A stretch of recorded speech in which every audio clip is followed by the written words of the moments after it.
Glória a Deus.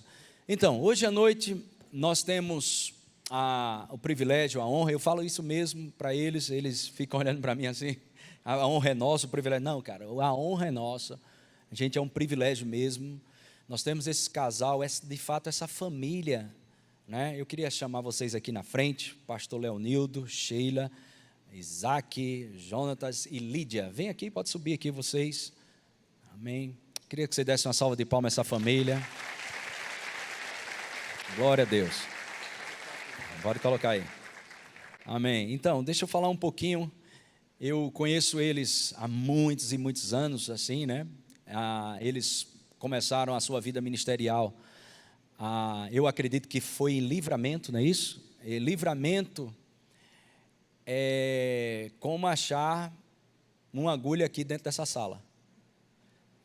Alguém sabe onde é Livramento aqui? É uma cidade lá no sertão da Paraíba. Então, eles começaram lá, tudo muito desafiador, abriram mão de muitas coisas e começaram sua jornada lá. Quando chegou em Patos, eles foram para Patos, cresceram, o ministério convidou eles para assumir uma cidade maior, Patos da Paraíba, e passaram um tempo estruturando lá, e depois eles decidiram me convidar, não somente um ano, mas disse, pastor Humberto, eu queria que todo ano o senhor viesse aqui na igreja para a gente fazer algumas conferências aqui com você. E a gente foi algumas vezes, eu não sei, 3 vezes? 5, eu fui estudinho. 3 vezes? 5? Eu fui 5 anos lá. Pronto. Em Patos mesmo, eu fui 5 vezes, pronto. Eu estou dizendo assim porque Patos, eu não sei se você sabe o quão quente é. Quando a gente, segundo ele, é assim, quando expulsa um demônio de alguém em Patos, o demônio diz assim, eu só saio se me der um protetor solar. De tão quente que é, entendeu? Então, a gente foi 5 anos seguidos lá, e cada tempo a igreja estava melhor, mais forte, isso, e um desafio, conheci pequeno ainda é, né? Mas assim, a idade, né? Eles tão pequenininhos lá, mais envolvidos, tudo, e agora recentemente, acho que dezembro agora, né? Quanto tempo vocês estão em Marabá? Então, eles estão 5 anos em Marabá, né? E depois do 5º ano, eu fui ser o preletor lá do Rema, da escola bíblica, e fazer um evento também. E a gente ficou muito impactado com o testemunho deles, já de Livramento, de Patos, mas quando chegou de Marabá, rapaz, que testemunho maravilhoso, e que coisa maravilhosa ver esses jovens, né, como o Isaac, né, o mais velho, a Lídia e o Jonatas, os 3 envolvidos até a tampa na igreja. Olha, sabe filmar, sabe pular, dá glória a Deus, ora em línguas, profetiza. O que você precisar, tem uma igreja. Tu já tem uma igreja, tu sabe, né? Para onde tu for já é uma igreja. Não, o outro está dizendo aqui, foi a necessidade, pastor. A gente aprendeu a fazer tudo dentro de igreja. Não, é sério mesmo. Aí eu lembro Lídia, e eu olhava Lídia ali e o Jonatas pequenininho. Eles passaram uma hora e pouca filmando, e eu olhava, esse menino não vai aguentar não filmar esse tempo todinho. E o outro olhava, ele filmando lá, firme, não piscava o olho, e assistindo a ministração e lá. Então, isso impactou muito a gente, essa família, e eles iam para São Paulo, eles vão para São Paulo, vão ministrar na conferência lá do pastor Janduí, uma conferência de oração, e Cristiane sentiu o desejo no coração, a gente também, de convidá-los, cara, passa aqui, vai lá no seminário, tudo, e a gente se vê lá, vamos tirar um tempo, vocês estão de férias. Eles acharam bom e resolveram dar uma palhinha para a gente, né? E vieram para cá, e aí a gente aproveitou, convidou o Isaac, né, para ministrar para os adolescentes, e Cristiane sentiu direção para pregar, para chamar Jonatas para ministrar para as crianças de 9 a 11. Aí Jonatas depois um dia vai dar o testemunho, depois que ele recebeu esse convite, porque ele disse, como é que eu vou pregar? Eu vou pregar o quê? Aí, Jonatas, está com quantos anos, Jonatas? 12, acho que ele tinha 7 para 6 anos quando a gente foi lá, mais ou menos. E essa cena me marcou, amados. A gente terminou o culto, né?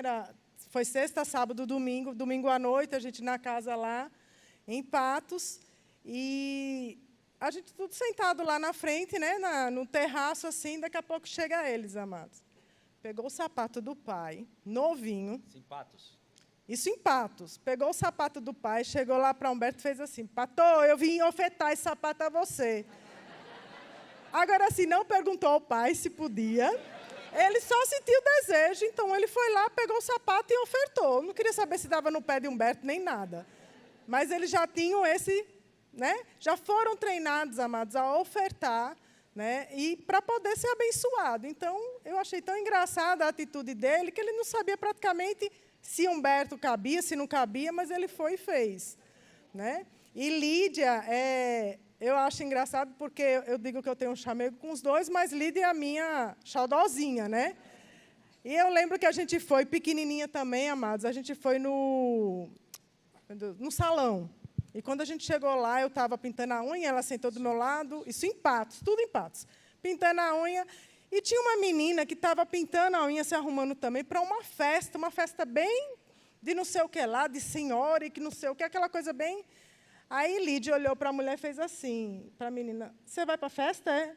Isso ela pequenininha, amados. Aí a menina fez: vou. A mulher bem... Aí ela olhou assim: isso não é festa de crente não, viu? Essa festa não é boa não para você ir, não. E começou desse tamanho, começou a pregar. Eu achei tão linda a atitude dela. Por quê? Porque ela não queria saber, ela queria saber que a menina se convertesse. Mas desde pequenininho eles foram ensinados a pregar o evangelho. Amém? Então, tudo isso, né, a gente fechando Marabá, e aí a gente tem essa família mesmo, a gente não tem vocês como pregadores, a gente tem vocês como família, como parceria, né, muitos anos que a gente se conhece, e assim, eu vou só falar uma coisa, vou entregar a vocês, são gaiato. Pense, não, e é tudinho, não pense que é só um não, é tudinho aqui, são gaiato. Mas tem uma história de superação absurda. Eu estou te falando, eu não sofri, eu acho que 10, 15% do que eles sofreram. Para poder estar firme, abrir mão de muita coisa, para desbravar. E Sheila está com um projeto de ser o primeiro rema indígena no mundo. Esses projetos assim, espetacular, coisas assim, maravilhosas mesmo. Eles passaram situações que um dia eles vão poder contar, se quiser contar hoje fica à vontade, mas de passar privações mesmo, de dormir todos numa sala só por amor ao Evangelho, né? Para poder insistir naquilo que Deus falou para eles. Dormia numa sala, comia na rodoviária, mas não desistia. Deus nos chamou para cá e vai acontecer. Hoje em dia a gente tem uma geração, não são todos, mas uma geração, como foi dito aqui no cemitério, Nutella, né? Turma hoje quer ir para um trabalho, mas já quer tudo pronto, já quer tudo fechado. Mas eu quero te dizer, nós temos campos para plantar sementes de igreja e a gente vai avançar porque temos encontrado aqui homens e mulheres de Deus disponíveis para serem desbravadores. Amém? Então, gente, muito obrigado, vocês fiquem à vontade. Eu não sei se as crianças querem ir para a aula lá, alguma coisa lá. Vocês querem falar alguma coisa? Quer falar alguma coisa? Já avistei as suas palavras. Tá bom? Foi boa minhas palavras? Então tá bom. Se Jonathan quiser ir para a salinha lá, Lídia também, fica à vontade, viu? E Isaac não tem tamanho, mas pode ficar aqui. Então, fique aqui, Sheila. Então, vou deixar com eles agora. Amém? Glória a Deus. Você está pronto? Amém. Graças a Deus. Me dê um microfone aqui para Sheila.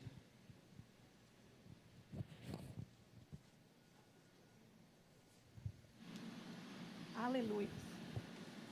Já foi. Aleluia. Aleluia. Vocês estão animados? Amém. Que tempo precioso nós estamos tendo aqui, né?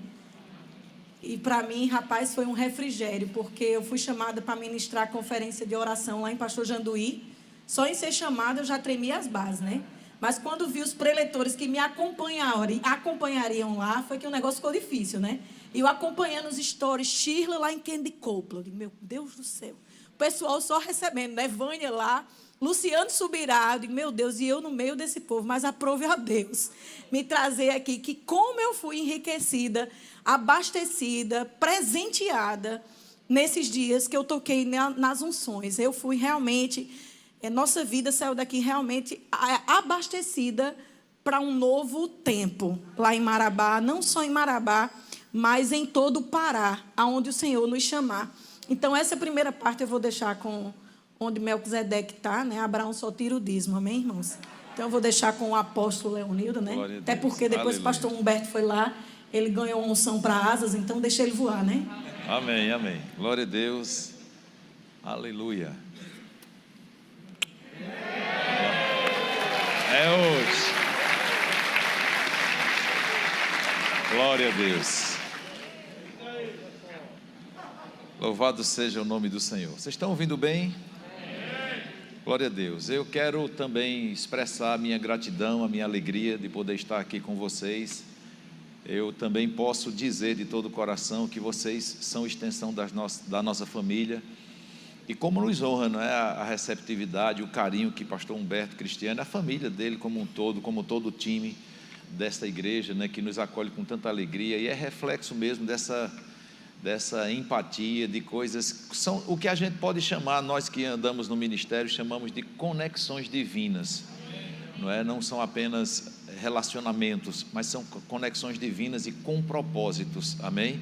Pastor Humberto, ele tem uma influência muito grande no nosso ministério, ele fica impactado, digamos assim, né, pelas próprias palavras que ele disse, né, com aquilo que Deus tem feito através de nossas vidas, ou o que nós temos feito em Deus.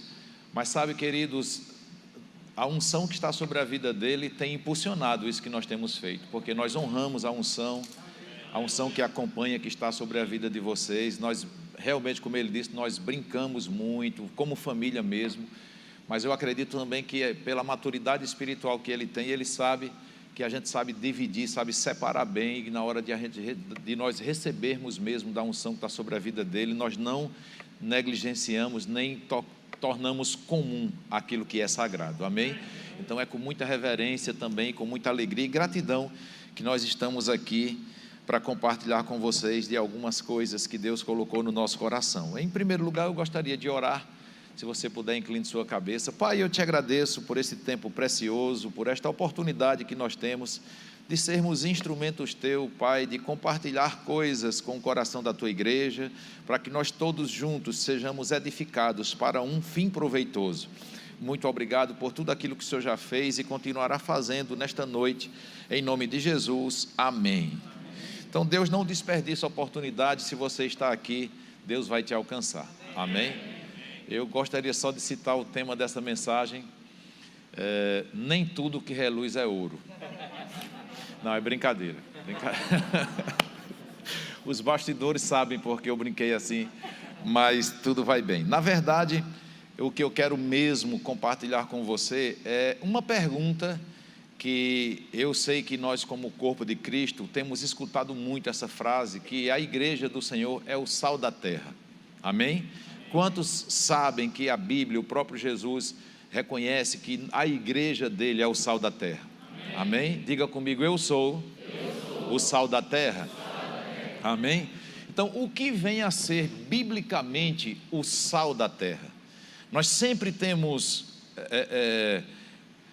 analisado esse termo, essa frase ou esta posição da igreja como atitudes que não vão se misturar com o pecado, que onde nós chegarmos nós vamos fazer a diferença, que nós somos aqueles que vão trazer tempero, vamos trazer gosto, né, a determinadas situações, vamos mudar o cenário. É bem verdade que, por exemplo, se você pegar o peixe, se você pegar a carne, o próprio boi, ele tem partes, né? A carne é chamada de picanha, é chamada de alcatra, enfim, mas o que diferencia o sabor de uma carne de outra, queridos, ou do frango ou do peixe, é o sal. É impressionante como o sal dá gosto a tudo, né? Então, se o sal estiver na batatinha, na batata inglesa, ele vai dar gosto à batata. A batata só vai realçar o gosto se tiver sal. Sem sal você diz, não tem gosto de nada. Quando o sal chega, ele coloca sabor em tudo que ele for acrescentado. Essa é uma perspectiva que Deus espera que a igreja, que nós como membros do corpo de Cristo, façamos. Aonde chegarmos, fazermos a diferença. E eu queria que você lesse comigo em Lucas capítulo 14, versículo 34, Lucas 14, 34, diz assim: o sal é coisa útil, mas eu sempre gosto de ressaltar que quando tem esse mas, é tirando a atenção do que foi dito e chamando a atenção para o que se vai dizer. Então a Bíblia diz que, o próprio Jesus falando aqui, ele diz: o sal é coisa útil, mas se perde o gosto, deixa de ser sal. Veja que Jesus aqui não está ensinando sobre culinária. Ele não está dando aqui, ele não estava sendo inspiração para MasterChef, não, de maneira nenhuma. Então ele diz: se o sal deixa de ser, se ele perde o gosto, ele deixa de ser sal. Aí ele vai e diz assim: é jogado fora, pois não serve mais nem para a terra e nem para o monte de esterco. Eu estou lendo na NTLH. Se vocês têm ouvidos para ouvirem, então ouçam. Então Jesus aqui traz uma definição de que o sal ele tem uma finalidade, ele tem um propósito. Só que o que nós precisamos entender é que quando Jesus está falando sobre o sal da terra, ele está trazendo uma definição do que é ser o sal da terra, amém? Então eu queria, antes de iniciar naquilo que Deus colocou no meu coração, eu gostaria que a mídia colocasse um vídeo que eu tenho aqui para compartilhar com você, debaixo mesmo dessa honra que pastor Humberto tem, desse reconhecimento que ele tem sobre aquilo que nós temos vivido, a nossa experiência. Eu gostaria hoje à noite de compartilhar um pouco com você. Eu sei que nós não temos muito tempo, mas eu creio que Deus vai trazer a sabedoria para a gente conectar no tempo que nós temos algo que vai edificar a tua vida, amém? Então se a mídia puder colocar um vídeo, depois eu quero falar sobre esse vídeo. Talvez algumas pessoas já viram esse vídeo. Nós já tivemos aqui, acho que há 10 anos atrás, fizemos uma conferência aqui, né, sobre, no prédio antigo lá, né, sobre missões urbanas. E depois desse vídeo eu quero compartilhar algo com vocês. Missões rurais, isso, na época.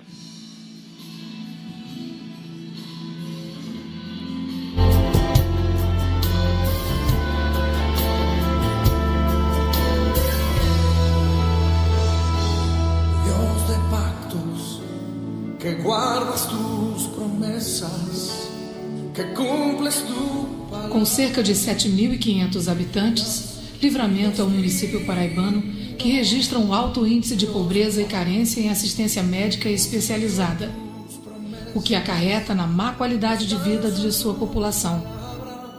A precariedade de sua estrada e a falta de indicação da cidade no mapa da região reflete o esquecimento e o descaso político em que o lugar se encontra. Mas, no feriado do Carnaval de 2004, surgiu através da fé uma nova esperança para os moradores do lugar.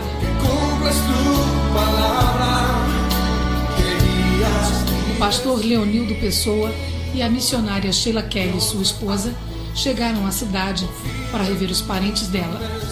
Nesta visita, constataram que o município era um dos menos evangelizados do estado. Por isso, sentiram a necessidade de evangelizar aquele povo.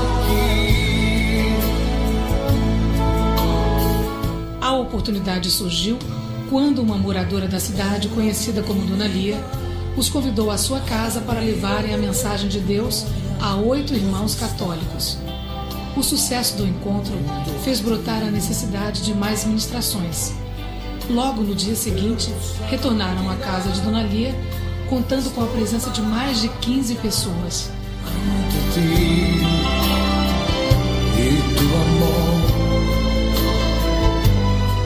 Após um mês, sentiram-se tocados por Deus para retornarem a Livramento para outras ministrações.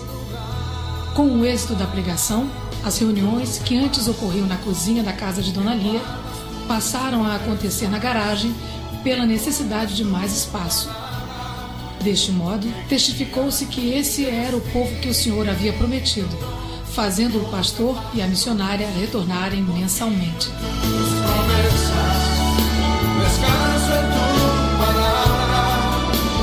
Com o decorrer dos meses, o crescimento da obra foi notório. Foram realizadas 2 cruzadas evangelísticas de grande porte, que levou um grande número de pessoas às ruas, fato nunca visto na história de Livramento. As cruzadas geraram muitas conversões, curas e libertações, dentre elas a conversão do sacristão da Igreja Católica.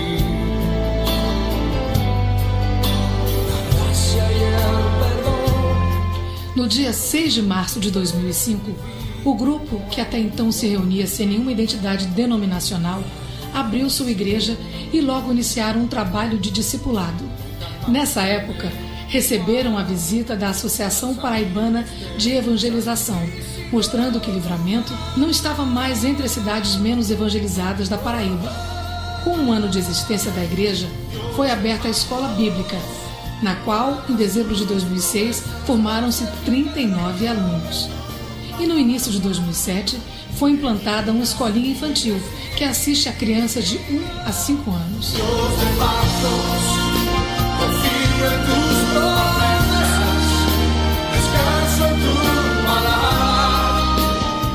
Durante o período das conquistas, ocorreu um grande marco na vida do pastor Leonildo, pois o mesmo era representante há 11 anos do Axê, o maior laboratório farmacêutico da América Latina, e possuía um padrão de vida que jamais abandonaria se não estivesse sensível ao sobrenatural.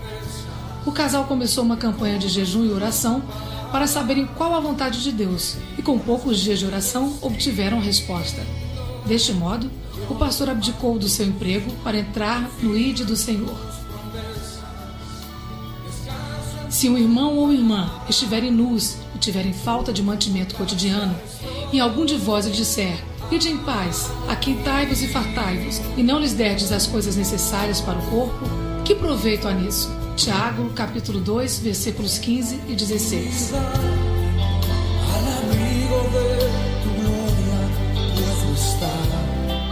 O pastor Leonildo e a missionária Sheila conseguiram uma parceria com a Fundação Americana UCF, Fundação Universal de Caridade, através do pastor Sérgio Pessoa, que vem trazendo grandes feitos para a cidade. A exemplo da entrega de 500 cestas básicas, filtros de água e a construção de uma casa. A parceria firmada com a UCF ainda disponibilizou a compra de um terreno onde será construída a vila, uma escola e um posto avançado de saúde.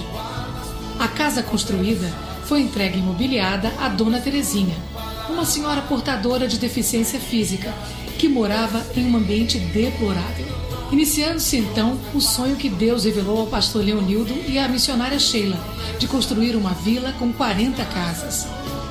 Através da UCF, Fundação Universal de Caridade, compraram um terreno onde será construída a vila, uma escola e um posto avançado de saúde. Os recursos já estão disponíveis para a construção de mais 2 casas que contemplarão 2 famílias que não têm onde morar.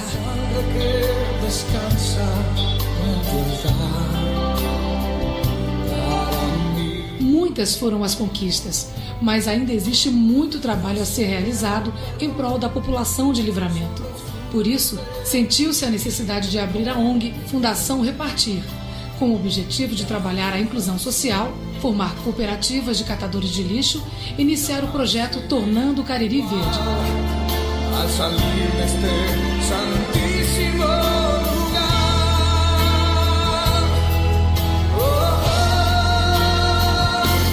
Dios de pactos, que guardas tus promesas, póngase de pie y cántelo conmigo. Que guías mi destino. Aleluia. Queridos, obrigado.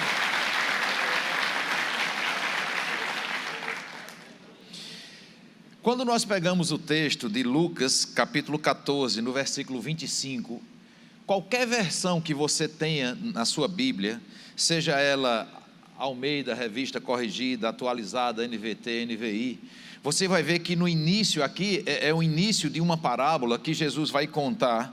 Lucas 14, 25 sempre vai estar. Por exemplo, na Almeida Revista Corrigida, ele diz a parábola acerca da providência. Na NVT, ele diz o custo do discipulado. Na NVI, diz assim, o preço do discipulado. Na NTLH, diz assim, as condições para ser seguidor de Jesus. É o título que tem antes da leitura do versículo. Então, o versículo 25... Lucas 14, 25, eu queria que você acompanhasse bem rapidinho aí, para nós avançarmos aqui. A Bíblia diz assim, olha, certa vez, uma grande multidão estava acompanhando Jesus, eu estou lendo na NTLH. Então, Jesus virou-se para eles e disse, Eu queria trazer você um pouquinho para dentro desse cenário. Jesus está caminhando e ele percebe que uma grande multidão está seguindo. Jesus começa a perceber que não basta apenas ser seguidor dele, tem que ser servo. Aí ele entende que tem pessoas naquele meio que estão dispostas a segui-lo, mas é como se dentro daquilo que eu compreendo aqui nesse texto, Jesus estivesse dizendo assim: eu não vou enganar esse povo não, eu vou falar para eles o que significa realmente ser um discípulo. Aí Jesus chega, olha para aquela multidão e diz assim, como quem estivesse compartilhando com eles: quem quiser me acompanhar, ou seja, vocês estão aqui, estão me seguindo, agora quem quiser me acompanhar, quem quiser andar comigo, quem quiser de fato ser meu discípulo, ele diz assim: quem quiser me acompanhar, não pode ser meu seguidor. E esse não aqui é impossibilidade mesmo, fora desse contexto que ele vai falar, não tem como ser um discípulo genuíno. Você entende isso? Aí ele diz assim, olha, quem quiser me acompanhar não pode ser meu seguidor ou meu discípulo se não me amar mais do que ama seu pai, sua mãe, sua esposa, seus filhos, seus irmãos e suas irmãs e até a si mesmo. Então o que é que Jesus está dizendo aqui? Não é que você vai se tornar inimigo da sua família, rejeitá-los, mas na hora que você tiver que decidir entre a minha missão e o meu propósito que eu coloquei e confiei a você, eles não podem ser impedimento. Amém? E nós temos que ser bem resolvidos nisso, porque até hoje eu decidi fazer isso aqui, deixei pai, mãe, irmãos, família, tudo por amor do Evangelho, mas eu continuo amando minha família, tendo comunhão com eles, mas só estou numa distância geográfica e Deus tem cuidado deles e tem cuidado de nós. E a própria Bíblia diz, queridos, que não há quem deixe pai e mãe por amor do Senhor, que não ganhe 100 vezes mais aqui na terra e no mundo vindouro a vida eterna. Então nós temos desfrutado, aonde nós chegamos, a nossa família em Cristo, ela também tem se levantado como pessoas que têm nos amado como filhos, que têm nos amado como irmãos, que têm nos amado como parentes e que têm nos ajudado, queridos, nas nossas renúncias, ser instrumento de Deus para ser socorro bem presente na nossa vida. Amém? Então Jesus primeiro fala isso, essa disposição. Ninguém pode ser discípulo do Senhor se o coração não estiver inclinado a viver uma vida de renúncia. Diga comigo, renúncia. Não tem como ficar no caminho duvidoso. Então, no versículo 27 ele diz: não pode ser meu seguidor ou meu discípulo quem não estiver pronto para morrer como eu vou morrer e me acompanhar. Veja que Jesus aqui está falando, queridos, porque às vezes a gente fica pensando que o Evangelho é uma coisa facilitada, que é uma vida de oba-oba. Não, queridos, o Evangelho, olha, a Bíblia diz: no mundo nós vamos ter aflições, mas temos que saber que Ele está conosco. Então ele não está dizendo que vai jogar a gente na fogueira e vai ficar só assistindo o fogo pegar na gente, não. Ele vai dizer: eu vou entrar na fogueira com vocês, mas vocês têm que primeiro ter disposição para entrar na fogueira. Porque muitos de nós estamos vivendo aquele cenário de que se Deus só é Deus se nos livrar da fogueira. Aí quando a fogueira chega, o desespero bate e não desfruta da graça que opera dentro da fogueira, dentro da fornalha de fogo, dentro da cova dos leões. Então ele diz assim, olha, que não estiver disposto a morrer por mim, ou e me acompanhar, ou fazer como eu faço, porque eu estou dando o exemplo. No versículo 28, ele diz assim: se um de vocês quer construir uma torre, primeiro senta e calcula como vai custar. Ele não está mandando a gente calcular, ele está dizendo que é normal, é evidente que cada um que vai construir uma torre vai certamente sentar e vai calcular. Isso aqui é prudência. Amém? Então ele diz, cada um vai sentar e vai calcular para ver se o dinheiro que tem dá para terminar o projeto. Amém? Aí ele diz, por que que tem que calcular? Por que que tem que analisar quanto tem antes de começar? Por quê? Porque se o projeto não continuar, veja bem que ele diz, versículo 30, se não der certo, este homem começou a construir, mas não pôde terminar. Ou seja, Jesus está dizendo, você tem que calcular para não ser envergonhado. Esse é o objetivo, é evitar constrangimento, é evitar que você seja visto como alguém que não prosperou naquilo que intentou fazer. Veja que aqui Jesus está trazendo um contexto de condições financeiras, de suprimento, de provisão. Amém? Esse é o contexto. Aí aqui no versículo 31, ele traz uma outra realidade. Ele diz: se um rei que tem 10.000 soldados vai partir para combater outro que vem contra ele com 20.000, ele senta primeiro e vê se está bastante forte para enfrentar o outro. Versículo 32, se não fizer isso, acabará precisando mandar mensageiro ao outro rei, enquanto este ainda estiver longe, para combinar condições de paz. Jesus terminou dizendo: assim, nenhum de vocês pode ser meu discípulo, se não deixar tudo que tem. Aqui eu fiquei pensando que Jesus conclui uma coisa que parece que não tem muito nexo. Parece que não tem muito a ver com o que ele está dizendo aqui, mas o que Jesus está dizendo é: quando eu falo em finanças, eu estou falando em provisão. Quando eu falo sobre um rei, sobre guerra, eu estou falando sobre poder, capacidade de resistir, capacidade de vencer. Aí Jesus chega e diz assim: assim, nenhum de vocês pode ser meu discípulo se não deixar tudo o que tem. O que é que Jesus está dizendo? Olha, nos projetos de vocês, vocês naturalmente vão ter a sabedoria de calcular, e vocês certamente têm que ter o cuidado para não ser envergonhado. Agora, quando eu chamo vocês para ser minha igreja, eu tenho a responsabilidade. Agora quem tem que fazer a conta sou eu. Eu é que tenho que saber se vou dar conta ou não. E se eu já estou chamando vocês, é porque eu já calculei, eu já sei que tenho como suprir vocês, eu já sei como tenho que dar poder a vocês, para vocês superarem todas as dificuldades, porque aonde nós chegarmos são dois cenários que nós vamos precisar: provisão e poder, para poder correr como igreja do Senhor. Você está entendendo? Aí agora, no versículo, você veja que versículo 33, ele diz: assim nenhum de vocês pode ser meu discípulo se não deixar tudo o que tem. Versículo 34, olha o que é que ele diz: o sal é uma coisa útil, mas se perder o gosto, deixa de ser sal. Versículo 35, e é jogado fora, pois não serve mais nem para estar na terra. Amém? Aí ele agora desqualifica o sal que não influencia.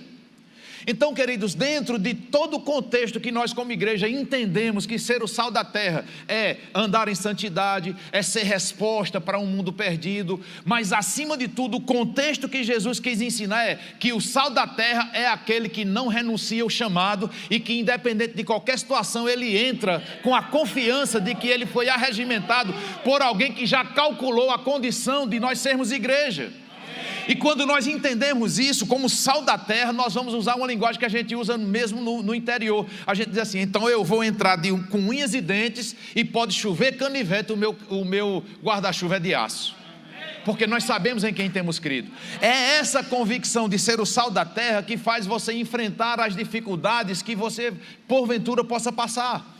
Então, quando vocês viram aquele vídeo, naquele cenário, eu estava dentro de um contexto como representante de medicamentos há 11 anos, um setor de trabalho diferenciado, lidando com médicos, um ambiente maravilhoso, tendo na época, 16, quase 17 anos atrás, eu tinha um salário de R$5.500 por mês, tinha plano de saúde extensivo a toda a minha família, tinha um carro zero que a empresa trocava a cada 2 anos, que ficava conosco até no período de férias. É tanto que na época eu nem precisava de carro pessoal, porque eu já tinha um carro da empresa. Então, há 11 anos servindo nessa empresa, e Deus começou a colocar no nosso coração a família de Sheila de Livramento, e eu fui passar um feriado lá. E aí, nesse feriado, minha sogra disse para uns parentes que ela tinha lá: olha, esse meu genro fala bem da palavra de Deus. E aí abriu aquela oportunidade que vocês viram na cozinha de uma casa. No outro dia nós fomos lá e já tinham mais de 15 pessoas, e assim Deus colocou no nosso coração iniciar um trabalho naquela cidade. Mas deixa eu te dizer uma coisa: nós começamos a entrar no ministério naquela cidade sem pretensão nenhuma, sem nenhum desejo eu nem imaginava que eu tinha um chamado nessa área. E o que foi que aconteceu? Foi descoberto o meu chamado ali naquela cidade. Agora deixa eu te dar uma boa notícia aqui.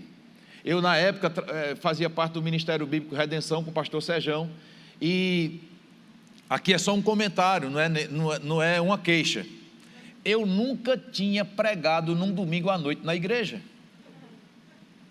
e Deus me coloca dentro do ministério sem nunca ter participado nos cultos que são considerados como referência da igreja.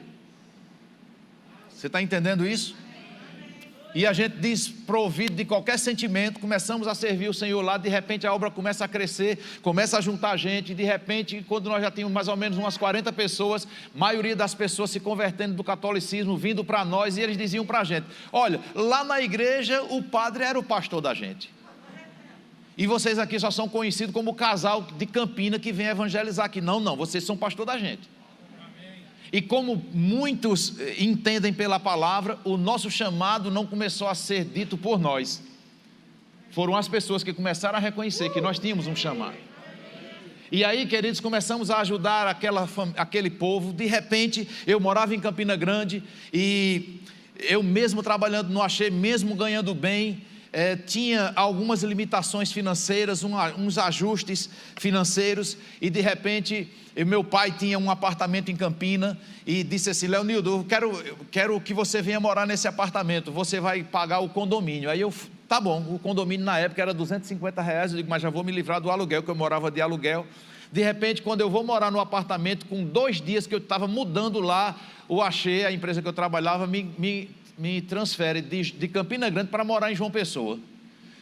Eu já saía de Livramento, andava 150 quilômetros todo final de semana, agora tinha aumentado mais 130 quilômetros, que o apartamento que eu aluguei em João Pessoa foi em Cabedelo. Agora, eu tinha tido uma oportunidade dada por meu pai para morar de graça, entre aspas, pagar só o condomínio. Agora eu vou morar em João Pessoa. Na época o aluguel mais barato era R$600 fora o condomínio. E eu comecei a entrar em parafuso. Eu digo: Deus não está nesse negócio não. Aí, queridos, quando eu menos espero, procurando apartamento, fui passar minhas férias, que isso foi no final de ano, passei 15 dias das minhas férias procurando apartamento em João Pessoa, procurando. Quando eu chego em Campina, minha mãe chega para mim e diz: meu filho, Del falou com você? Eu digo: não, Del é um amigo que eu tenho lá de Campina Grande. Ele disse: rapaz, Del está querendo falar com você, eu não sei como. Ele soube que você está indo morar em João Pessoa, e ele tem um apartamento lá na beira da praia, que está fechado, só se acabando, e ele disse: está querendo uma pessoa de confiança para morar lá, pagar só o condomínio. Aí eu comecei a ver Deus no negócio. Daqui a pouco eu estou lá no apartamento, o condomínio do apartamento, diga quanto era? R$250. Aí eu chego, vou contar para meu pai ficou entristecido, que queria eu morando lá, que ele também morava no mesmo condomínio. Ele disse: mas também tem uma coisa, aquele apartamento eu não já estava mais nem contando com o aluguel dele, você aluga e fica com o aluguel para você. Aí eu vou morar em João Pessoa, o dinheiro do aluguel lá, eu já pagava o condomínio lá, ou seja, eu ia morar em Campina, pagando R$250 por mês, fui morar em João Pessoa, na beira da praia, de graça. E eu costumo brincar que até o gás era de graça, porque o gás era encanado. Aí, queridos, nós, depois de 1 ano morando em João Pessoa, aí o Axé tinha comprado um outro grande laboratório, há 8 meses, estava fazendo uma reestruturação. Nesse período a gente já estava com essa direção do Senhor, de que eu tinha que sair do secular para cuidar dessas vidas lá em Livramento, porque eu ia todo final de semana. Eu passei 1 ano em João Pessoa, indo todo final de semana para Livramento. E aí, quando eu comecei a perceber que era o tempo de sair, eu digo: eu não posso sair de uma empresa que eu tenho 11 anos dando motivo para sair, nem posso pedir demissão, porque eu vou perder meus direitos. E, queridos, nesse período que eu estava em oração, o Axé decidiu colocar em prática um plano de demissão voluntária que ele tinha tido, colocar 800 funcionários no Brasil todo para fora. E eu entrei nessa leva. Porque eu entrei nessa leva, a empresa nos deu 6 meses de plano de saúde extensivo, porque ele quis provar para nós que foi por uma necessidade da empresa. Eu estava, inclusive, batendo cota. Muitos gerentes saíram nessa época, enfim. Então eu saí pela porta da frente, como eu queria, com todos os direitos, e fui morar em Livramento. Só que eu saí de um salário de R$5.500 por mês e fui morar numa cidade, e naquela época, como eu já dizimava naquela igreja, eu tinha analisado que pelas entradas da igreja eu podia ter um salário de R$550 na época. Você imagine agora readaptar tudo. Eu, divorciado, já tinha 2 filhos do meu primeiro casamento, e eu dava a eles na época 4,5 salários de pensão. Aí agora tive que renegociar com a mãe deles, porque eu não podia deixar eles sem nada, mas não podia dar mais o que dava, porque eu tinha sido demitido da empresa e fui renunciar. Aí eu combinei, ficava dando um salário mínimo para os meninos. Um salário mínimo naquela época era R$317. Aí você calcula, de 550 tira 317, quanto fica?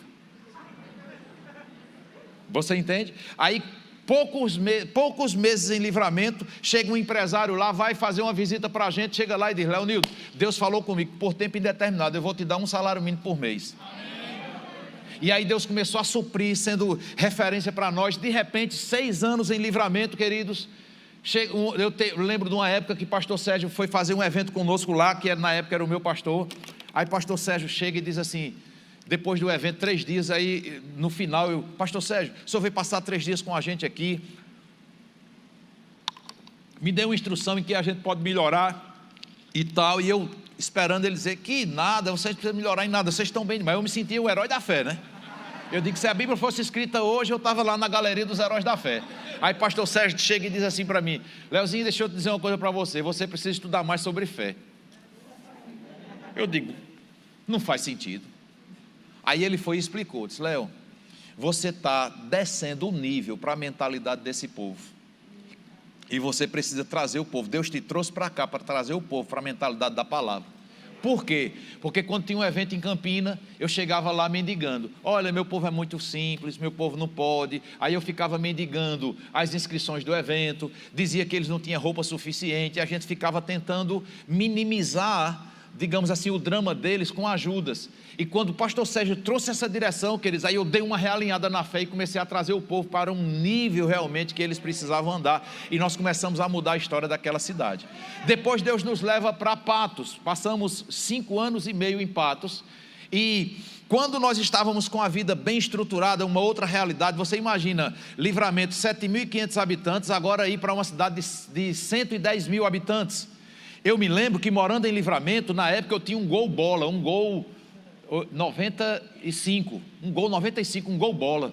Aí na época meu sogro sempre acompanhando, ele ficou revoltado porque eu saí do Axê, irresponsável, você não ama família. Na época eu tinha Isaac, aí veio Lídia, depois veio Jonatas, e ele virado: Nosso Senhor não precisa disso, você saiu do emprego só para cuidar desse povo numa cidade pequena, aquela coisa toda. De repente eu tinha um carro e uma moto e Sheila buchuda de Lídia. Aí Deus falou comigo para eu dar o carro que a gente tinha, um Gol 95. Na época valia 8 mil e poucos reais o carro. Deus mandou a gente dar o carro, e eu dei o carro. Meu sogro quase que me deserda: você é irresponsável e tal. Aí passou-se, Sheila buchuda, com o tempo nós fomos para Patos. Depois que nós chegamos em Patos, aí depois de algum tempo, um casal lá da igreja decidiu nos dar uma caminhoneta 2010 Tornado, a diesel. Aí meu sogro olhou, aí eu disse para o meu sogro: o senhor se lembra aquele carro que eu dei? Naquela hora o senhor disse que eu era doido, e agora eu recebo ou não esse carro aí? Pelo amor de Deus, homem, isso é Jesus te abençoando. Meu sogro nunca quis saber de dízimo, meu sogro nunca concordou com o dízimo, que Nosso Senhor não precisa de dinheiro na visão dele. Quando eu passei a ser pastor, eu disse: meu filho, como é que estava o apurado da igreja?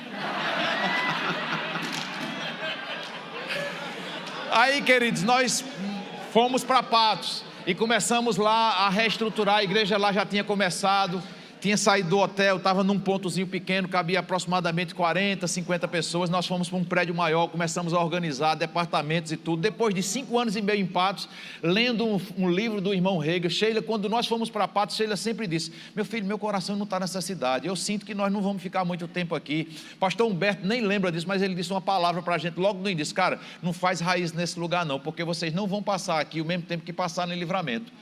E a gente ficou com aquilo. Nós passamos 6 anos em Livramento. Quando foi com 5 anos e meio, Deus nos tirou de Livramento e nos levou para Marabá. E eu estava em casa, aliás, eu estava na igreja, no meu gabinete, lendo um livro, seguindo o plano de Deus, e o irmão Rega ministrando no livro, dizendo que quando ele estava na melhor fase da vida dele, ganhando o melhor salário, com o melhor carro, eu tinha acabado com pouco tempo, trocado a caminhoneta Tornado, vendi, dei de entrada e tinha entrado, comprei um S10, 2015, zero, tirando da loja, meu primeiro carro zero, e estava todo empolgado com aquele carro e tudo, e Deus tinha dado a condição de pagar a prestação. Na época era R$ 1.900 a parcela do carro, que eu financiei, eu acho que 55 mil na época, e fiquei pagando aquele carro, e de repente lendo o livro, seguindo o plano de Deus, e ele dizendo assim: Deus falou comigo para sair. Rapaz, quando eu estava lendo aquele livro, tirei um print da tela e disse: Sheila, mandei para ela estava em casa, eu disse: Sheila, Deus falou comigo agorinha que o que tem para a gente fazer aqui em Patos, já cumprimos a missão aqui, e a gente tem que ir para outro lugar. E aí nós decidimos ir em Campina Grande, e eu fui falar com o apóstolo Guto. Eu disse: Guto, eu estou muito bem na cidade, nós estamos tranquilos, as coisas estão fluindo, tudo dando certo, graças a Deus. Eu não tenho nenhuma cidade no meu coração, não tenho necessidade de sair da cidade, não estou de mala pronta, mas uma nota no nosso coração diz que o tempo que a gente tinha que passar em paz, nós já passamos. Aí ele disse, cara, aí conversa vai, conversa vem, depois de um tempo ele disse, rapaz, tem um casal de Marabá, que veio aqui um tempo, eles estão querendo implantar um rema lá, falaram com o Canrombé, eu não sei se eles ainda têm esse propósito, vou falar com o Canrombé, para ver se eles têm isso no coração ainda. Aí de repente Canrombé liga para a gente e diz, Léo, o casal lá de Marabá quer que vocês vão lá mesmo, vão fazer um seminário lá, ele vai promover tudo lá. Aí fui eu, Sheila e Rosilon, para esse seminário em Marabá, seminário Rema. Em 3 dias, queridos, nós saímos de lá com 250 pessoas num grupo de WhatsApp desejando Rema naquela cidade. E aí ficamos lá 5 dias na cidade. Lá só não teve batismo nas águas, mas cura, batismo no Espírito Santo, novo nascimento. E aí Deus começou a arder no nosso coração que aquele lugar era o lugar que a gente tinha que ir para lá. E assim nós começamos, saímos de Marabá. Depois, isso foi no meio do ano, em junho, julho mais ou menos, em agosto. Quando foi em janeiro do próximo ano, aí nós decidimos pegar as férias das crianças, a gente já no coração de levá-los para lá, e decidimos fazer uma viagem para pisar na terra com eles lá. Eu, Sheila, Lídia, Jonatas e Isaac. Aí nós fomos no carro, na caminhoneta, chegamos lá, o empresário que tinha dado o espaço lá para a gente começar o trabalho, morava numa casa com muitos souvenirs de cidades de países que ele andava, aquela coisa toda. Aí quando nós chegamos na casa, ele não estava, ele mora fora e tem casa em Marabá, mas deixou a casa à nossa disposição só com uma secretária que vinha durante o dia.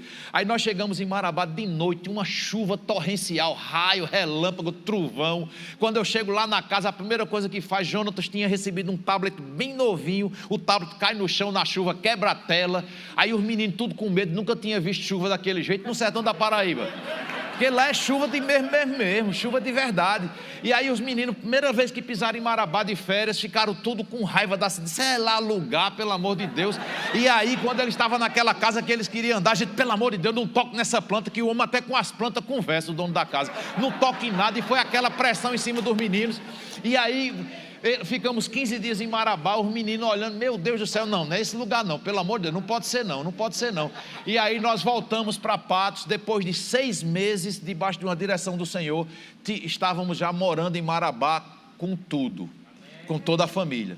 Quando nós chegamos em Marabá, esse empresário tinha disponibilizado um espaço que cabia aproximadamente 80 pessoas. E aí nós chegamos lá e decidimos morar. A gente não tinha casa ainda lá em Marabá. Aí decidimos morar nesse lugar. Moramos por 32 dias no lugar que era o espaço lá do Rema e da igreja. Colchões durante o dia no chão, tirava o colchão, botava as cadeiras, porque ele lá tinha preparado uma estrutura mínima para funcionar essa sala de aula do Rema. Tinha um sonzinho, tinha umas cadeiras, tinha alguns equipamentos sonoros. Aí de repente nós dormíamos nesse lugar e à noite era reuniões, só que aquela expectativa que nós estávamos para o Rema, quando nós dissemos lá que iríamos também com um tempo abrir a igreja lá, todo mundo que tinha se comprometido com o Rema, os pastores deram ré. E esse povo vem para tomar as ovelhas da gente aqui. Aí a gente começou a enfrentar uma dificuldade lá, que a gente achava que na primeira turma do Rema ia ser no mínimo 250, 300 alunos. Com muita peleja conseguimos 80 alunos na primeira. 35, Jesus amado, 80 e pouco foi cegou meu entendimento. E aí, queridos, presta atenção, então nós chegamos lá para estabelecer o Rema. Então já tinha esse levante dos pastores e nós decidimos, nós não vamos chegar aqui com a igreja agora, porque se a gente botar a placa de igreja é que vai espantar o povo mesmo. Mas nós sabíamos que tinha um povo lá que Deus ia acrescentar conosco. E nós ficamos lá ainda quase 3 anos, 2 anos e meio, praticamente só com o Rema, sem ter igreja. Agora você imagina eu saindo de Patos. Quando eu saí de Patos na época, a igreja se reuniu, a diretoria se reuniu, e o salário que eu tinha na igreja de Patos, por 1 ano eu ia ficar recebendo como suporte e como galardão pelo tempo que eu fiquei lá. Queridos, quando eu saí da igreja de Patos, houve uma reviravolta lá, eu não posso entrar em detalhe porque eu não tenho tempo. Queridos, a igreja de Patos nunca pôde mandar R$1 para a gente. Aí nós chegamos lá com 3 filhos, colocamos os filhos na escola, e aí começamos a enfrentar algumas limitações, algumas dificuldades. E aí bom que meu sogro, com pouco tempo, decidiu morar lá, porque ele estava com medo da gente passar fome, preocupado com a gente. Disse, olha, vocês alugam uma casa boa aí, que eu vou morar com vocês, eu dou a metade do aluguel. Agora aluga uma casa boa. Aí a gente foi, procurou, não encontrou, procurou, alugamos uma casa por R$3.000, porque lá tudo é baratinho, lá em Marabá, baratinho mesmo. Aí alugamos uma casa por R$3.000. Aí eu sem salário praticamente, porque eu tinha uma ajuda, que o próprio ministério mandava uma ajuda para a gente, mas descontava um plano de saúde que eu tinha de Patos, mas aí passou para o ministério, descontava, eu recebia R$1.000 por mês, era o certo. Era o certo. 1.800 era a escola dos meninos. 1.900 era a parcela do carro. 3.000 o aluguel da casa. 3 meses, meu sogro não se adaptou, disse, eu vou morrer nessa cidade, é calor demais, vou embora. Foi-se embora, esqueceu do compromisso que tinha dado. Todo mês ele me dava 1.500 para o aluguel. Presta atenção. Todo mês ele me dava 1.500 para o aluguel. Foi-se embora, esqueceu do compromisso. Aí eu fiquei com a bucha do aluguel, R$3.000 durante 9 meses. E aí, querido, você não me pergunte como. Deus começou a suprir de forma sobrenatural, extraordinária. Nós tivemos dia, queridos, e quando foi acender o fósforo para o fogão, não tinha fósforo. Quando a gente procurava o dinheiro no bolso, não tinha o dinheiro para comprar o fósforo. Você acredita nisso? Mas nunca nos faltou nada. E eu não estou contando aqui dificuldade, não, eu estou contando superação. Você está entendendo isso? E aí, queridos, começamos naquele prédio lá, nós não pagávamos aluguel, e começamos a crescer, a coisa organizada devagarinho, e começou a expectativa de que o Rema ia crescer e naquele lugar não ia caber mais. E Deus começou a colocar uma nota no meu coração para procurar um novo prédio, um novo lugar, porque ali não ia dar conta. E aí, só que nesse período, a igreja já estava nascendo, e nós já tínhamos nessa época uma renda na igreja, aproximadamente de 5, 6 mil reais que entrava na igreja, e eu começando a procurar um prédio mais ou menos nesse valor, porque eu digo assim, rapaz, eu não vou parar a obra de Deus por causa de dinheiro não. Até porque ele diz aqui que ele fez as contas antes. Quando ele me mandou para Marabá, ele já tinha feito todas as contas. E eu acredito, queridos, que a fibra que nós desenvolvemos de fé em Livramento foi uma estrutura para o que nós vivemos em Patos, e o que nós vivemos em Patos é uma estrutura para viver em Marabá, e o que nós estamos vivendo em Marabá é uma estrutura para coisas maiores que Deus tem. Preparação mesmo, sabe, crescendo os lombos. E aí, queridos, de repente eu encontro um prédio que tinha sido uma concessionária da Renault, e o prédio tinha sido desalugado, a Renault não pôde pagar, porque o aluguel era 35 mil reais. A Renault quis negociar para baixar o preço, o dono não quis baixar de jeito nenhum. Disse, não, ninguém baixa o preço do aluguel não. A Renault saiu de lá, o prédio ficou desalugado, eles alugaram para casa de eventos, os caras só fizeram dar trabalho, prejuízo, não pagaram o aluguel, o prédio ficou fechado 1 ano e pouco. Aí de repente o dono do prédio faleceu, e aí os filhos que começaram a administrar, e de repente eu descobri que aquele prédio estava para alugar, fui falar com o filho do dono do prédio, ele já à frente do negócio, e aí eu fui negociar com eles, e eu disse, rapaz, esse prédio aqui, eu estou sabendo que a Renault pagava 35 mil reais aqui, mas nós não podemos pagar isso tudo não. Pastor, quanto é que o senhor pode pagar? Eu digo, não, primeiro eu queria dizer que o nosso contrato é para 10 anos no mínimo. Aí comecei logo a colocar que ele não ia ficar mudando de inquilino. Aí eu disse, Senhor, se eu apanhar aqui vai ser por amor a ti, porque Paulo apanhou tanto, né? Eu disse, eu vou dar a proposta. Eu disse, as entradas da igreja lá, eu digo, eu não morri de fome até agora, eu não vou morrer até agora, não vou passar a crer de novo, porque o que entrava lá na igreja já supria, a gente já não precisava mais crer para comer. Oi? Sheila passou fazendo bolo muito tempo lá em Marabá, a gente não comia bolo não, a gente vendia o bolo. Amém? Vendi o bolo para poder dar uma ajuda. E aí, queridos, de repente eu chego para aquele empresário lá, eu digo, rapaz, é o seguinte, olha, o prédio vale os 35 mil, não sei nem porque a Renault saiu daqui, porque era uma empresa rica daquela, era para ter ficado, mas a gente pode pagar 5 mil. Aí fiquei esperando a lapada. Aí ele disse, pastor, nós vamos analisar a proposta. Aí ligou para os irmãos, aquela coisa toda. Aí eu disse, olha, também tem uma coisa, se você aceitar, você tem que me dizer, porque eu tenho que desfazer um negócio que está praticamente apalavrado em outro prédio. E estava mesmo. Só que o outro prédio era 15 mil, a proposta lá do outro prédio. E eu, preocupado que o Rema ia começar, e eu digo, rapaz, a gente vai ter que encontrar um lugar. E de repente eu fiz essa proposta. Aí o cara, 6 horas da tarde, ligou para mim. Pastor, os irmãos concordaram, ele chama os sócios concordaram, nós vamos alugar para a igreja por 5 mil. Aí eu fiquei pensando assim, eu disse, qual é milagre maior? Ter provisão para pagar um aluguel de 35 mil ou ter um prédio na capacidade que a gente tem de pagar? O milagre é o mesmo, irmão. Vocês estão entendendo? Aí quando nós começamos o prédio já tinha, dessas máquinas grandes aí, já tinha 11 máquinas dessa. E eu empolgado, espaço grande, bom, o pastor Humberto viu lá. E a gente começou com as reuniões lá e com o rema, aquela coisa. Quando começou a primeira conta de energia, R$4.000. Digo, Jesus amado, o Senhor não me disse, nos custos operacionais eu não pensei, pelo amor de Deus. E aí, queridos, a gente começou a crer, desenvolver, sabe? Foi nesse prédio que nós mudamos, que agora podemos colocar a placa com o nome Igreja Verbo da Vida. E Deus começou a acrescentar pessoas, e as coisas começaram a acontecer. E hoje nós estamos com um prédio lá, com uma fachada digna do Senhor.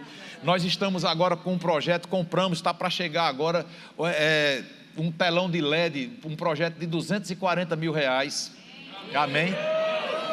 E aquela caminhoneta que eu tinha comprado em Patos entrou nesse projeto, porque nós decidimos abençoar o nosso carro para essa visão, para esse projeto, porque quando Deus dá a visão, a gente também tem que pegar junto. Amém? Então nós estamos lá com esse projeto crescendo, desenvolvendo. Mas o que é que eu percebo, queridos? Que foi uma grande renúncia sair de Patos para Marabá. Quando eu cheguei em Marabá, que parecia que a gente estava tendo um oxigêniozinho para respirar, o Senhor disse, vocês vão mudar de prédio. E foi outro grande desafio, abrir mão daquilo que nós já tínhamos, vamos dizer assim, como segurança, para ir para um prédio maior, para enfrentar aquele desafio. Mas sabe, queridos, de forma sobrenatural, Deus nunca nos deixou faltar nada. Amém? Então nós temos vivido essa realidade em Deus. Eu tenho dito, quase como aquela oração do Getsemane: Senhor, está tão bom aqui, a gente já está respirando alguma coisinha, não tire mais a gente daqui para recomeçar no outro lugar do zero, não. Mas seja feita a tua vontade, senão a nossa. Amém, queridos? E eu quero te dizer com toda a sinceridade e pureza do nosso coração, nós sabemos que é um grande desafio, um recomeço é algo realmente desbravador. Minha família tem vivido essa realidade. Isaac, pequenininho ali, lá em Livramento, Isaac chegava na sala, via uma pessoa estribuchando na sala, gente, pai, o que é? Eu digo, não é demônio. Ah, tá certo, tá bom, voltava para o quarto. Já acostumado, os meninos da gente foram criados nessa atmosfera mesmo, expulsando demônio, já sabia. Ele, se fosse doença, ele se preocupava, mas quando era, é só demônio, o Senhor resolve aí. Aí ia para lá bem tranquilo, não estava nem aí, né? Eu não sei como acontecia aquilo. O pessoal trazia do sítio gente endemoniada, uma pessoa endemoniada deitada na carroceria de uma caminhonete, sem saber nem para onde estava chegando. Quando chegava lá perto de casa, o diabo, usando a boca da pessoa, dizia, na casa do pastor Léo não, na casa do pastor Léo não, não vai para lá não, não vai para lá não.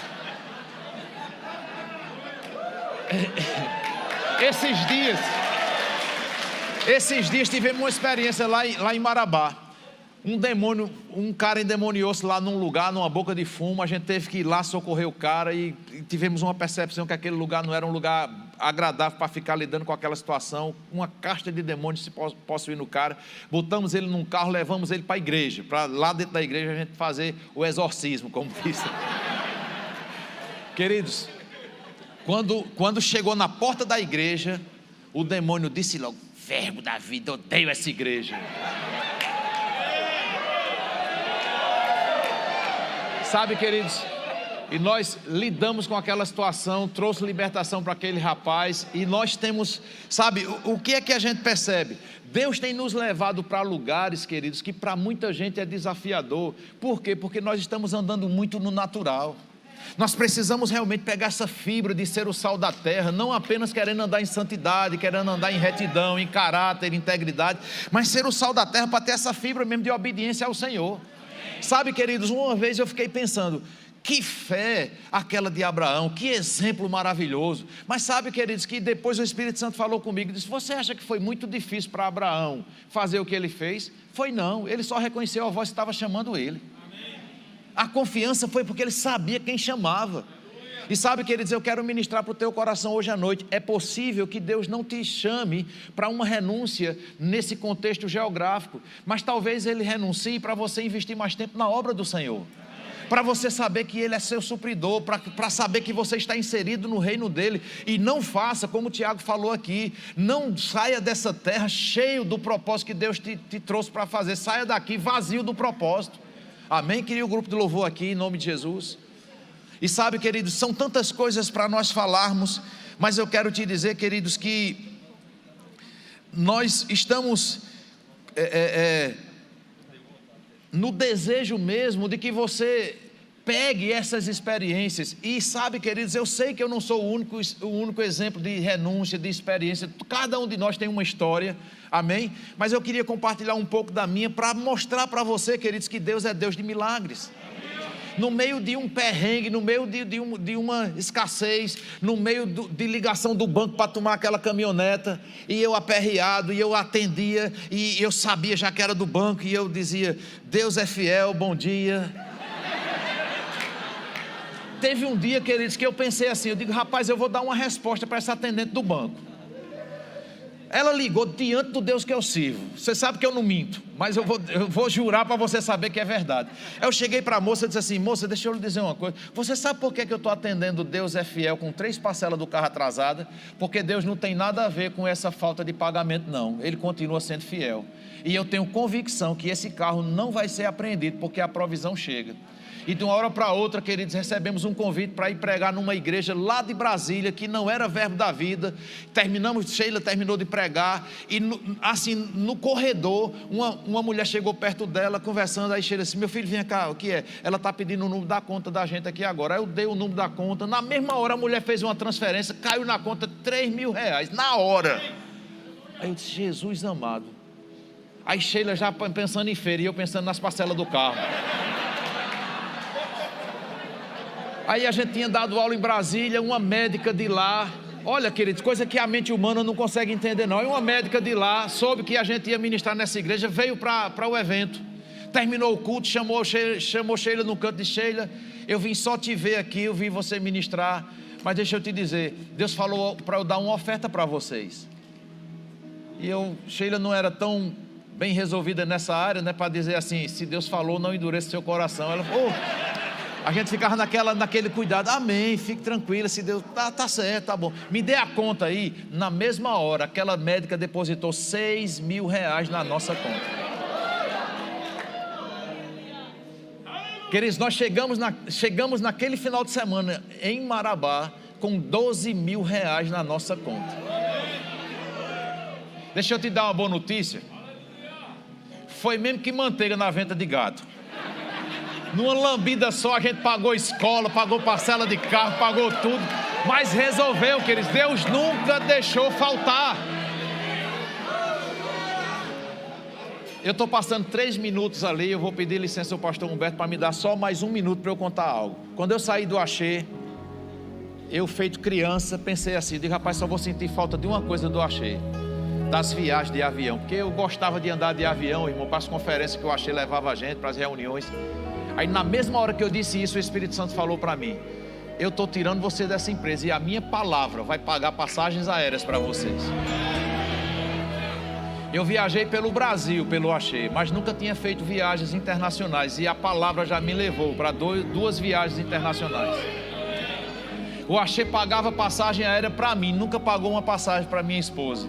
Hoje eu estou aqui porque essa palavra está honrando a nossa vida, e nós estamos pagando hoje a passagem minha, da minha esposa e dos nossos 3 filhos, porque eu vivo exclusivamente para a obra, irmãos. Então, se eu estou aqui é por provisão divina. E eu vou sair daqui de Recife para São Paulo com os meus 3 filhos, não vou de jumento não, eu vou de avião. E de São Paulo eu vou voltar para Marabá e vou voltar de avião. Quem está pagando? Papai do céu. Ele é um bom pagador. Aleluia. Se você pode, fique de pé. Esse louvor vai falar muito com você. Sheila quer falar. Eita Jesus. Glória a Deus. Aleluia. Não, pode, só senta um pouquinho, ok? Eu estou aqui debaixo do comando do nosso profeta maior, viu? Eu jamais subiria se ele não tivesse dado comando com Cris. Queridos, eu quero te dizer que o preço, tem um livro maravilhoso, o preço nunca é maior do que a graça. Diante de tudo isso que a gente contou, eu até brincava, né? Eu dizia, rapaz, a situação da gente é tão difícil que se a gente contar um carroceiro, até o jumento chora. Mas, queridos, eu quero te dizer que quanto maior é o preço que se paga pela obediência, mais a colheita é mais rápida. Porque, queridos, eu vou te dizer uma coisa. Eu digo isso por a honra e glória do Senhor. Ninguém consegue, de forma tão acelerada, os resultados que nós temos em Marabá. A nossa igreja está numa cidade, mais ou menos como Campina Grande. Como o pastor falou, nós passamos 2 anos e meio. Todas as nossas forças eram para o Rema. Então a nossa igreja tem 3 anos e meio como verbo da vida. Onde você chegar em Marabá, nós temos alguém que representa nos maiores departamentos da cidade. Nós temos uma ovelha na nossa igreja. Onde você chegar em Marabá, todos sabem o que é a igreja Verbo da Vida. Para a glória de Deus, essa energia que há 3 anos e meio atrás, para nós, era motivo da gente começar a orar em línguas. Rouba, cantará, barrachorebe. O calor, meu irmão, ar-condicionado em Marabá é questão de necessidade. Porque Deus sempre treina a gente. Patos, queridos, é Antártica, perto de Marabá. Porque Patos pelo menos esfria à noite. Marabá não esfria. Eu continuo crendo no que Deus disse em Gênesis 8:22. Enquanto houver terra, vai ter frio e calor. E é nesse frio que eu estou esperando. Amém, irmãos? Vai ter frio em Marabá. Mas até então ainda a gente não está vivendo isso, a não ser com ar-condicionado. E, queridos, é questão de necessidade. E para a glória de Deus, eu quero te dizer que o ano que nós mais crescemos foi os 2 anos de pandemia. E em 2021, nós conseguimos, para a glória de Deus, nós temos a nossa usina de energia, que não só traz provisão para a igreja, como uma casa que nós temos chamada Espaço Verbo, que nós temos um lugar onde nós hospedamos os profetas, que o hotel da cidade não tem a estrutura que nós temos como igreja, e ainda paga a energia da nossa casa, porque é lícito. Porque se pela obra nós perecemos, é bom que nós colhamos pelaquilo que nós plantamos, de forma lícita, irmãos. E toda a igreja sabe disso. Nossa usina produz 7.000 quilowatts por mês. Amém? Nós temos energia solar na nossa igreja.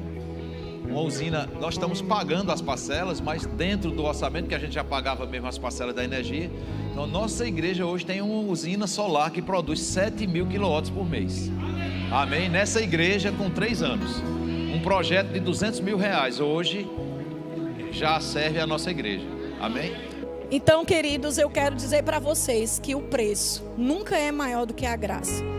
Como é bom dizer sim. Quanto mais desafiador é o projeto, quanto mais sacrificial é para o seu corpo, sabe, queridos? Eu sou filha da velhice dos meus pais. Minha mãe me teve com 47 anos. Eu me projetei toda a minha vida para ficar com eles na velhice. E todas as vezes eu disse, Senhor, eu vou. Já que eles não se adaptaram por Marabá, eu quero provisão para cada 2 meses eu ver meus pais. E, queridos, desde que eu estou lá, que ele voltou, Deus me dá provisão. E a cada 2 meses eu estou lá em Livramento, porque meus pais moram lá. Eles foram por causa da gente. Mamãe era de lá, mas não morava. E por causa da gente eles foram. E hoje meus pais moram lá. Eles estão vivendo a velhice deles naquele lugar. Meu pai tem 94 anos. E, queridos, todas as vezes, essa semana eu estava com eles lá. Meu pai se despede de mim em prantos. E eu saio de Campina Grande sabendo, pai, eu sei que talvez a próxima vez que eu vou ver meu pai e minha mãe seja na glória, mas eu prefiro te obedecer. E, queridos, de todos os anos de ministério que nós vivemos, eu posso te dizer que hoje nós estamos vivendo o melhor de todas as fases. Mas não é tão grande que nós não possamos renunciar. E Deus sabe com quem Ele pode contar. E eu não me esqueço de um dia, com o dinheiro contado pelos bolos que fizemos. Os meninos ficavam na entrega, Lídia colocando manteiga nas formas para eu fazer bolo. Porque lá eles não conhecem bolo de leite, nem o engorda marido que a gente chama, nem o bolo de milho. Eu fazia e vendia caro, porque lá as coisas caras, então eu tinha que vender caro. E as madames iam buscar na porta lá de casa. E eu com aqueles dinheiros contados, abri no Facebook na época a venda de bolo, e eu ainda recebi uma indireta no Message. Você pregadora do evangelho, professora de vida de prosperidade, fazendo bolo. Eu disse: minha querida, você precisa refazer o rema. Talvez você tenha sido minha aluna, mas vá pesquisar que Paulo precisou por um tempo fazer tendas. Não é vergonha, vergonha era não ter. E Deus foi a nossa provisão naquele bolo durante aquele período. E eu me lembro que juntando aquele dinheiro, nós fomos fazer umas compras no supermercado. E eu já fui dizendo a Isaac: não peça nada. A gente só tem para comprar isso. E queridos, durante quase 2 anos, o que a gente podia comer era frango. Não era porque era uma carne branca que hoje a gente precisa comer para emagrecer, né? Para comer melhor. Não, é porque era o mais barato que a gente poderia ter. Isaac hoje fala em frango, ele se arrepia todo. E pode ser frango de qualquer tipo. Ele diz: pelo amor de Deus, do Egito eu já saí. Ele tem pavor de frango, Isaac. Porque era o que a gente tinha. Eu já fui dizendo a ele: meu filho, nós não peça nada. Aos pequenininhos a gente conseguia administrar. E queridos, quando eu entrei naquele supermercado, eu fui no banheiro daquele supermercado. Sabe o que eu me acaixei? E eu disse: eu não tenho mais força. Tudo que eu cria, eu não tenho mais fé. Porque quando começa a tocar nos filhos. E eu lembro que quando eu saí, Leonildo disse: tu estava chorando, né? E eu querendo engolir o choro, ele disse: filha, Deus sabe quem Ele pode chamar. E se Ele nos chamou, é porque Ele sabia que nós íamos conseguir ir até o fim. E queridos, como é bom o fruto da obediência. A colheita do sacrifício, ela é incomparável. Porque, queridos, naquela cidade que nós chegamos como forasteiros, quando a gente abria a boca, o pessoal já começava a rir. Porque para o povo de lá, nordestino, é tudo comediante. Quando a gente abria a boca falando pelo sotaque, eles começavam a rir. Eu disse: minha gente, é o seguinte, se você não se acostumar com o meu sotaque, você vai perder a unção que Deus tem para a sua vida. Ah, eu acho tão bonitinho tu falando. Então, era como eles achavam a gente. E queridos, para a glória de Deus, onde nós chegamos hoje, foi por causa de um sim. E eu percebo pelo Espírito que nós não estamos aqui por causa de amizade e porque nós temos amigos nesse lugar. Nós estamos aqui porque a unção de Deus nos trouxe para isso. E eu percebo, debaixo de uma veia profética, que tem pessoas que hoje à noite precisam dizer sim. E eu quero te dizer que Deus vai continuar provendo. Assim como Ele foi conosco em Livramento, que Ele foi conosco em Patos, que Ele tem sido em Marabá, Ele vai ser em todos os lugares pelos quais Ele nos enviar. E não vai ser diferente com você. É como meu esposo falou, talvez não seja um sim geográfico, mas eu percebo que mesmo assim, tem pessoas aqui que vão mudar de lugar. Ah, mas é porque é tão desconfortável. Mas, queridos, não existiu posição mais desconfortável do que a de Jesus naquela cruz, para que eu e você estivessem hoje à noite aqui. Então, passar alguns momentos de desconforto, quando nós temos a garantia do resultado, vale a pena.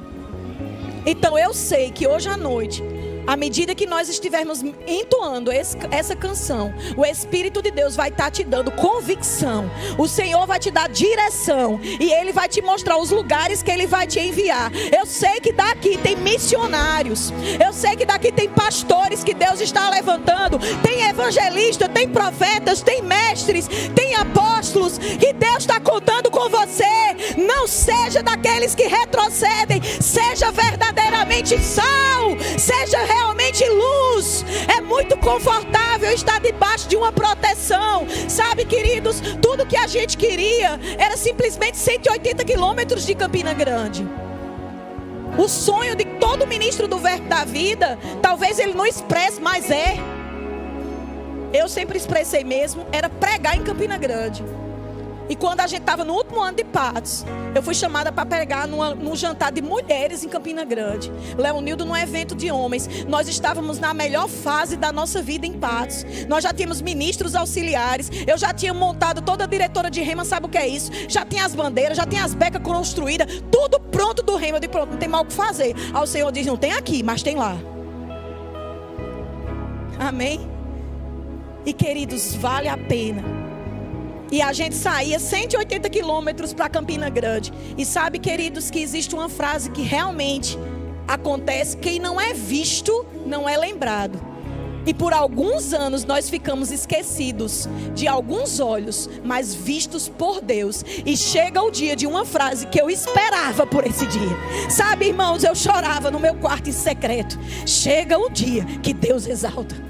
Essa é a frase de pastor Humberto. Eu lembro muitas vezes, eu ouvi a voz dele. Sabe que Leonildo e Sheila, ninguém sabia nem quem era mais, porque nós estávamos em lugar distante, ninguém sabia, 2.000 quilômetros. Pela primeira vez nós não conseguimos ir para a conferência de homens e mulheres. Nós não conseguimos no começo vir para a escola, para a conferência de ministros no primeiro ano. Tudo difícil. Então, queridos, isso é fato. Se você não está vendo, as coisas não vão, você não lembra, é normal o dia a dia. E o Senhor dizia, mas eu estou vendo. Chega o dia, filha, que eu vou exaltar. Deixe que eu vou, vocês não precisam se promover.